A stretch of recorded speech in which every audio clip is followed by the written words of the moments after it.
Petrol pump के washroom में नहाती है और रात को अपनी कार में ही सिकुड़ कर सो जाती है। वो बस दुआ कर रही है कि उसे ये नौकरी मिल जाए। कुछ ही देर बाद वो एक शानदार हवेली के सामने पहुंचती है। हवेली की मालकिन एना बहुत ही मिलनसार है। उसने मिली के लिए खास नाश्ता भी बनाया है। मिली थोड़ी हैरान रह जाती है कि उसे एक खास मेहमान की तरह ट्रीट किया जा रहा है। वैसे मेड का काम बहुत आसान है, बस साफ सफाई करना, खाना बनाना और उनकी छोटी बेटी सीसी का ख्याल रखना। इसके बाद एना उसे पूरा घर दिखाती है जिसे उसके पति एंड्रयू ने डिजाइन किया है। अंदर का इंटीरियर बहुत ही आलीशान और खूबसूरत है। मिली सोचती है कि अगर उसे यहाँ काम मिल जाए तो ये उसकी किस्मत होगी। बातों ही बातों में एना गलती से मिली को बता देती है कि वो प्रेग्नेंट है। एना अपने पति को सरप्राइज देना चाहती है, इसलिए उसने एंड्रयू को ये बात नहीं बताई है। घर के सबसे ऊपर वाली अटारी में मेड का कमरा है और नौकरी मिलने पर यही मिली का नया घर होगा। कमरा भले ही छोटा है पर यहाँ पूरी प्राइवेसी है, लेकिन अभी और भी लोग इस जॉब के लिए लाइन में है तो मिली को जवाब के लिए इंतजार करना होगा। मिली बस यही प्रार्थना कर रही है कि उसे चुन लिया जाए ताकि कम से कम उसे खाने और कपड़ों की फिक्र न रहे। इंटरव्यू खत्म होने पर एना उसे आने जाने के खर्चे के तौर पर कुछ पैसे देती है और मिली की काफी तारीफ भी करती है। फिर भी निराश मिली को अंदर से पता है कि जैसे ही एना उसका बैकग्राउंड चेक करेगी उसके पैरोल पर होने का सच सामने आ जाएगा। जब उसे लगने लगा कि अब कोई उम्मीद नहीं बची, तभी एना का फोन आता है और वो उसे नौकरी मिलने की बधाई देती है। मिली खुशी से झूम उठती है। उसे लगता है कि अब उसकी किस्मत पलटने वाली है। जल्दी ही वो वापस हवेली पहुंचती है। इस बार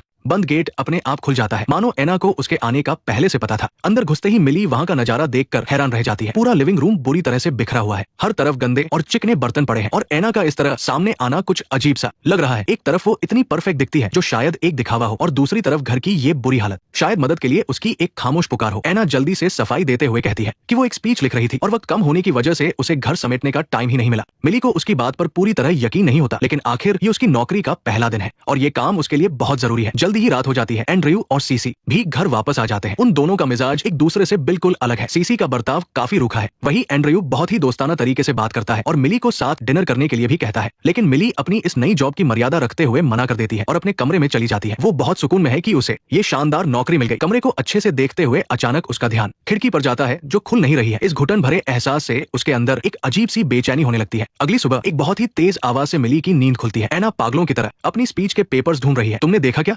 बेचारी मिली समझाने की कोशिश करती है, लेकिन एना का गुस्सा और ज्यादा भड़क जाता है। शोर सुनकर एंड्रयू भी वहां आ जाता है। जेनी, क्या बात है? क्या तुमने कभी अपने कंप्यूटर पर कोई लेटर लिखा है? मैंने उसे अपने हाथ पर लिखा था। शिट, मैं जब भी लेटर लिखती हूँ तो मेरे दिमाग में आइडियाज और भी क्लियर आते हैं। पास ही खड़ी मिली ये सब देख रही होती है और अचानक एक डर सा उसके दिल में बैठ जाता है। एना के जाने के बाद एंड्रयू मिली से माफी मांगता है और कहता है कि आजकल उसकी पत्नी का मूड कुछ ठीक नहीं रहता, इसलिए उसे थोड़ा समझना होगा। एंड्रयू की इस समझदारी और नरमी से मिली को काफी अच्छा महसूस होता है, लेकिन अक्सर प्यारे चेहरों के पीछे एक बहुत ही कड़वा सच छुपा होता है। एक रात जब मिली बाथरूम साफ कर रही थी तो उसे टॉयलेट में कुछ गोलियां पड़ी हुई मिलती है। एना के अजीब बर्ताव को याद करके उसे शक होता है और जैसे ही वो घबराहट में कैबिनेट खोलकर चेक करने लगती है तभी अचानक एना वहां आ जाती है और उसे डांट कर वहां से भगा देती है। एना के इस अजीब बर्ताव के अलावा उसकी बेटी सीसी भी मिली को हमेशा परेशान करती रहती है। वो अक्सर उससे एक ही काम बार बार करवाती है। सीसी का बर्ताव भी लगातार बुरा ही होता जा रहा है। वो बिना किसी वजह के मिली को तंग करने के नए तरीके खोजती है और उसे छोटी छोटी बातों पर पूरे घर में दौड़ाती रहती है। मिली इस नौकरी को बचाने के लिए ये सब चुपचाप बर्दाश्त करती रहती है। डिनर के वक्त एंड्रयू मिली को साथ खाने के लिए कहता है। उसकी ये छोटी सी बात मिली को बहुत अच्छी लगती है। इस पूरे घर में सिर्फ एंड्रयू ही है जो उसके साथ इंसानियत से पेश आता है और शायद एंड्रयू के इसी केयरिंग नेचर की वजह से मिली के दिल में उसके लिए एक सॉफ्ट कॉर्नर बनने लगा है। जल्द ही वीकेंड आ जाता है जो मिली की छुट्टी का दिन था, पर एना बहाने बनाकर उसे घर से बाहर नहीं जाने देती।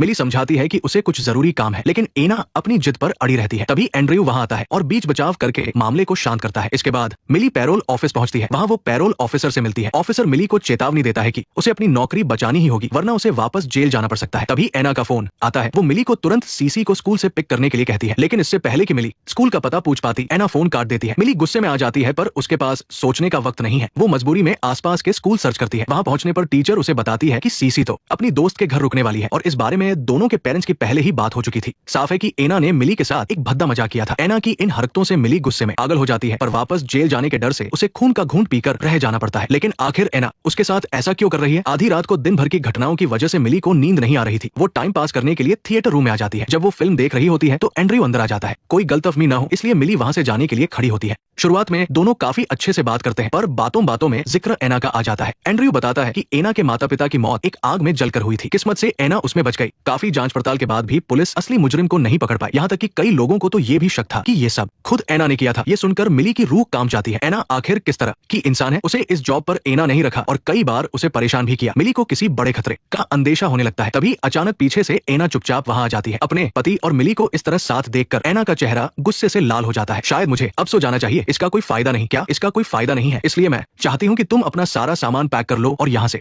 निकल जाओ, और हाँ, मेरे उठने से पहले ही चली जाना ताकि मुझे दोबारा गुस्सा ना आए। नहीं एना, मुझे लगा नहीं था कि यहाँ कोई होगा। आपने ही कहा था कि मैं थिएटर रूम यूज कर सकती हूँ, मुझे तो बस फोन करना था। प्लीज एना, मैं आपकी हर बात मानूंगी, जो आप कहेंगी वो करूंगी, मैं वादा करती हूँ। क्या आप मुझे बस एक और मौका दे सकती हैं? ठीक है, सिर्फ एक हफ्ता, लेकिन अब से तुम्हें ढंग के कपड़े पहनकर घर में रहना होगा। कुछ दिनों बाद एना की सहेली उससे मिलने घर आती है। वो दोनों बहुत ही हाई क्लास और अजीब टॉपिक पर बात कर रहे थे, जिसे सुनकर मिली खुद को उनकी बातें छुपकर सुनने से रोक नहीं पाई। जैसे ही एना थोड़े समय के लिए वहां से जाती है, मिली कुछ ऐसा सुनती है जिससे उसके रोंगटे खड़े हो जाते हैं। असल में एना प्रेग्नेंट ही नहीं, बल्कि वो दिमागी रूप से बीमार है। उसे कितने महीने हो गए? कितने महीने? हे भगवान, मुझे सच में नहीं पता कि वो उसके बारे में क्या सोचता है, क्योंकि वो पूरी तरह से पागल हो चुकी है। मिली को एना के इस झूठ का पता चल जाता है और उसे एंड्रयू की हालत पर तरस भी आता है। अगले दिन सफाई करते वक्त मिली को एक छुपी हुई दराज में कुछ दवाइयां मिलती है। जब वो इंटरनेट पर चेक करती है तो पता चलता है कि ये स्किज़ोफ्रेनिया यानी एक दिमागी बीमारी की दवा है। मिली ये जानकर सन्न रह जाती है। उसने सपने में भी नहीं सोचा था कि एना इतना बड़ा सच छुपा रही है। इस वक्त डर अचानक से नहीं आया था, बल्कि किसी लहर की तरह धीरे धीरे उसके ऊपर हावी हो रहा था। एक रात मिली को फिर से नीचे से कुछ आवाजें सुनाई देती है। जैसे ही वो नीचे जाकर देखने की कोशिश करती है, तुम ठीक हो ना? क्या तुमने सुना उन कमीनों ने मुझे पागल कहा?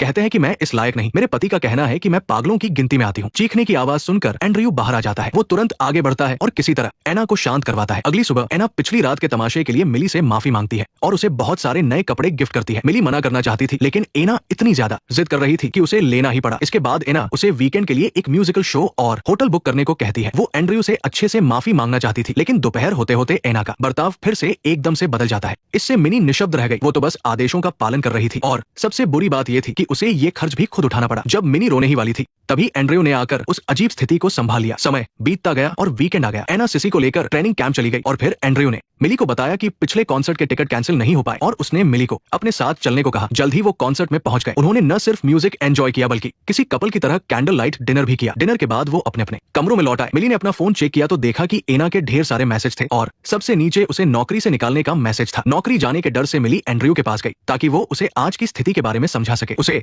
कुछ समझ नहीं आ रहा था। मैं उससे बात करूंगा, उसे कुछ नहीं पता एंड्रयू, उसे नहीं पता। जैस्मीन इधर आओ, वो मेरी जिंदगी बर्बाद करना चाहती है, मुझे नहीं पता क्यों। नहीं, वो नहीं समझती। मैं उससे बात करूंगा। एंड्रयू, मुझे पता है तुम्हें लगता है कि मैं और बेहतर कर सकती हूँ, लेकिन मुझे इस नौकरी की जरूरत है। एक अकेला लड़का और एक अकेली लड़की एक ही कमरे में थे, और उनके बीच की दूरियां मिटने लगी। दोनों के बीच एक खूबसूरत रिश्ता बन गया। अगले दिन वो जल्दी घर लौट आए और घर की साफ सफाई करके अपने निशान मिटाने की कोशिश की। गनीमत रही कि जब एना लौटी तो उसे कुछ शक नहीं हुआ, लेकिन वो मिली को ऐसे ही कैसे छोड़ देती। उस दिन सुपरमार्केट से बाहर आते ही कुछ लोगों ने मिली को रोक लिया। पता चला कि एना ने पुलिस बुला ली थी कि किसी ने कार चुरा ली है। जाहिर है ये एना की ही कोई चाल थी। जल्द ही एंड्रयू के समझाने पर गलतफहमी दूर हुई, लेकिन घर लौटकर एना ने सारा सच सामने रख दिया। उसने कहा कि उसे उनके अफेयर के बारे में सब पता है, और वो इसका फायदा उठाकर मिली को वापस जेल भेज देगी। एना के इस पागलपन से परेशान होकर एंड्रयू ने एक फैसला लिया। उसने इस शादी को खत्म करने की सोची और एना पर चिल्लाकर उसे घर से निकल जाने को कहा। अपने पति को यूं बदलता देख एना को लगा जैसे किसी ने उसके सीने में खंजर घूम दिया हो, लेकिन अब उसे दर्द भी नहीं हो रहा था। और घर से बाहर निकलते ही एना के चेहरे के हाव भाव अचानक से बदलने लगे। क्या वो गुस्से में थी, दुखी थी, या फिर उसे आजादी मिल गई थी? इस वक्त कुछ भी हो सकता था। शायद उस पल सिर्फ वही जानती थी कि उसे क्या मिला है। दूसरी तरफ एंड्रयू बड़े प्यार से मिली को समझा रहा था और चाहता था कि वो वही रुककर उसका साथ दे। इस प्यार भरे बर्ताव ने मिली का दिल जीत लिया। उनकी एक नई और खूबसूरत जिंदगी की शुरुआत होने ही वाली थी, लेकिन अक्सर अच्छी चीजों के पीछे भी एक ऐसा सच छिपा होता है जो हमें नहीं दिखता। एक दिन मिली से गलती से एंड्रयू का खानदानी बर्तन टूट गया। एंड्रयू ने आकर देखा, लेकिन वो बिल्कुल गुस्सा नहीं हुआ और बोला कि वो इसे ठीक करवा लेगा। इसके बाद वो दोनों मिली के कमरे में बैठकर शराब पीने लगे। मिली ने बिना कुछ सोचे समझे पूरी शराब पी ली और जल्द ही वो बेहोश हो गई। जब मिली को होश आया तो उसने देखा कि कमरा एकदम खाली था और एंड्रयू भी वहां नहीं था। उस पल मिली को समझ आ गया कि वो एना की चाल में फंस चुकी है। वो जोर जोर से मदद के लिए चिल्लाने लगी, लेकिन एंड्रयू ने एक न सुनी।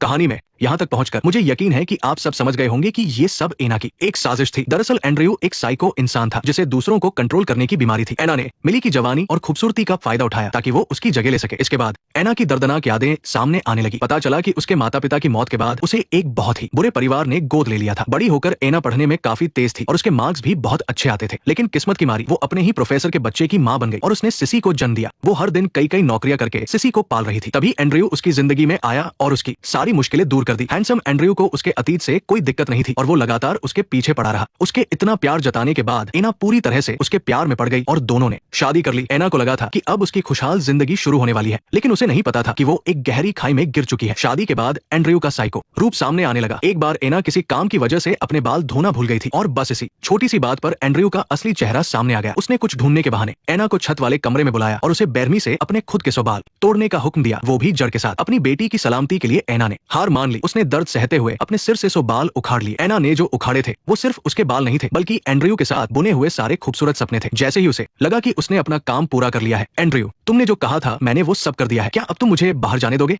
एक बाल में तो जड़ ही नहीं है, इसलिए तुम्हें ये सब फिर से शुरू करना होगा। एंड्रयू एंड्रयू प्लीज अगली बार से तुम थोड़ा ध्यान रखना। Andrew please please Andrew please. और उसी पल एना को इस आदमी की असलियत समझ में आ गई। उसका वो प्यार भरा बर्ताव सिर्फ उसकी साइको हरकतों को छुपाने का एक नाटक था। वो तो बस उसकी कंट्रोल करने वाली बीमारी को बुझाने की एक कठपुतली थी। एना के दिल में अब सिर्फ निराशा नहीं थी, बल्कि उस आदमी के लिए बेइंतहा नफरत भर चुकी थी। भले ही चोट उसके शरीर पर लगी थी, लेकिन उसके दिल पर जो घाव लगे थे वो कभी नहीं भर सकते थे। बेबस होकर एना को उसकी हर बात माननी पड़ी, लेकिन उसे क्या पता था कि असली बुरा सपना तो अभी शुरू ही हुआ है। एंड्रयू ने चुपके से एना के गिलास में बेहोशी की दवा मिला दी। जब एना को फिर से होश आया तो सामने का नजारा देखकर उसकी रूह कांप गई। बाथटब के पानी में उसकी बेटी लगभग डूब ही चुकी थी। पुलिस को भी एना के शरीर में नशीली दवाइयों का असर मिला। उन्होंने तुरंत फैसला सुना दिया कि एना की दिमागी हालत ठीक नहीं है और उसने अपनी ही सगी बेटी को मारने की कोशिश की है। बेकसूर एना को पागल खाने भेज दिया गया और वहां से बाहर निकलने का सिर्फ एक ही रास्ता था, अपने सारे गुनाह कबूल करना, ताकि वो जल्द से जल्द अपनी बेटी से मिल सके और एंड्रयू के चंगुल से आजाद हो सके। उसे मजबूर होकर अपने खिलाफ जुर्म कबूलना पड़ा। ये सब कुछ एंड्रयू की रची हुई एक बहुत बड़ी साजिश थी। अपनी पागल हो चुकी पत्नी की इतने अच्छे से देखभाल करने के कारण एंड्रयू दुनिया की नजरों में एक आदर्श पति बन गया, जबकि एना एक ऐसी पागल औरत बन गई जिससे सब नफरत करते थे। लेकिन मिली के आने से एना के दिमाग में एक बहुत ही खतरनाक प्लान पकने लगा। एंड्रयू घमंडी और साइको था। उसे अच्छा लगता था जब लोग उसकी तारीफ करते थे और उसे दूसरों की जिंदगी कंट्रोल करने का शौक था। और मिली उसके इस पागलपन के लिए एकदम परफेक्ट शिकार थी। मिली जवान और खूबसूरत थी और यही चीज एंड्रयू के उस पागलपन को जगा सकती थी। जैसे ही एना को पता चला कि मिली पैरोल पर छूटी हुई एक मुजरिम है, उसे यकीन हो गया कि मिली ही उसके लिए सबसे सही मोहरा है। अगर मिली की नौकरी चली गई तो उसे वापस जेल जाना पड़ सकता था और इस पूरी साजिश का मकसद सिर्फ एक औरत का अपनी परेशानी से बचने के लिए एक दूसरी बेकसूर औरत की बलि चढ़ाना था। एना की पूरी जिंदगी एंड्रयू के बनाए हुए जाल में फंसकर रह गई थी। वो एक बेहद होशियार छात्रा से एक ऐसी पागल औरत बन गई थी जिस पर अपनी ही बेटी को मारने का इल्जाम था। अब कहानी वापस आज में आती है। मिली पर बहुत ही जुल्म ढाए जा रहे थे। उसे कैद करने का बहाना बस ये था कि मिली ने एक बर्तन तोड़ दिया था। अब उसे अपने खुद के पेट पर चाकू से कट लगाने थे। ये कट उन टूटे हुए बर्तनों के टुकड़ों के बराबर होने चाहिए थे। एंड्रयू के जाने के बाद मिली की पूरी हिम्मत टूट चुकी थी और उसके पास उसकी बात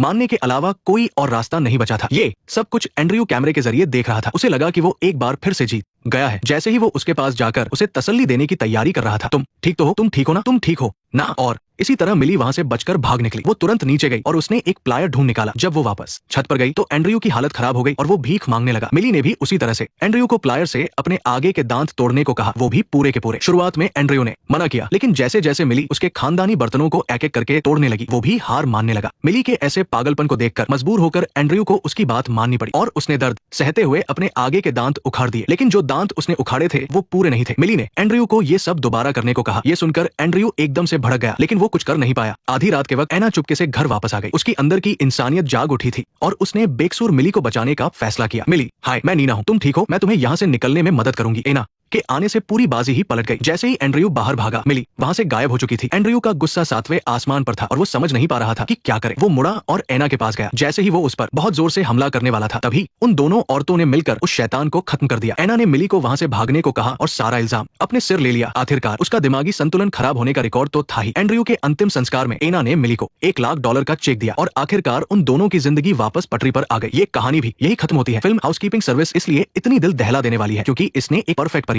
के झूठे नकाब को हटाकर एक ऐसे सच को सामने रखा है जिसे मानना बहुत मुश्किल है। और हर बार जब इस तरह के कंट्रोल और जुल्म की सच्चाई सामने आती है तो ये उन लोगों को बचाने की एक कोशिश होती है जो शायद इसके शिकार हो सकते हैं। जब कानून या समाज ही मुजरिमों का साथ देने लगे तो बेकसूर लोग खुद को सही कैसे साबित करें? शायद इसका जवाब उस झूठे नकाब के पीछे ही छिपा है। इस दुनिया में कोई भी जुर्म पूरी तरह से परफेक्ट नहीं होता, क्योंकि अगर एक भी बेकसूर चुप रहने से इनकार कर दे तो सच एक ना एक दिन सामने आ ही जाता है। तो ठीक है, ये था जियांग जुई मूवीज। हम अगले वीडियो में फिर मिलेंगे। नेक्स्ट पार्ट देखने के लिए वीडियो को लाइक करो।